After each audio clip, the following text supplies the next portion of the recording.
पाहिलं का हरे भाऊ शिरू भाऊ सारदा मावशी एवढूशा डासाचा प्रताप मला तो पाहूनच ताप भरायला लागला. तापन सांधेदुखीपासून वाचायचा असेल तर माझ्याकडे आहे एक नामी इलाज. काय करायचं म्हणजे आठवड्यातनं एक दिवस कोरडा दिवस पाळायचा. कोरडा म्हणजे तसा नाही काही. कोरडा दिवस म्हणजे घरातील पाणी पिण्याचे लहान मोठे भांडे हांडे रिकामे करून घासून पुसून जमिनीवर कोरडे करून ठेवायचे. ड्रम कूलर पाण्याच्या टाक्या जनावरांचे पाणी पिण्याचे हौद रांजण सगळं कोरडं करून ठेवायचं.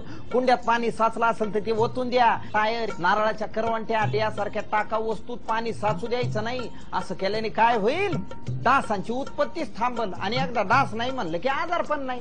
पण एवढं करूनही डास झाले तर डासापासून आपलं संरक्षण करणं गरजेचं. त्यासाठी घरच्या खिडक्यांना जाळ्या बसवा. झोपताना मच्छरदाणीचा वापर करा. कोणताही ताप अंगावर काढू नका. ताप येताच वैद्यकीय सल्ला घ्या. कोरडा दिवस पाळू डेंगी आजार टाळू.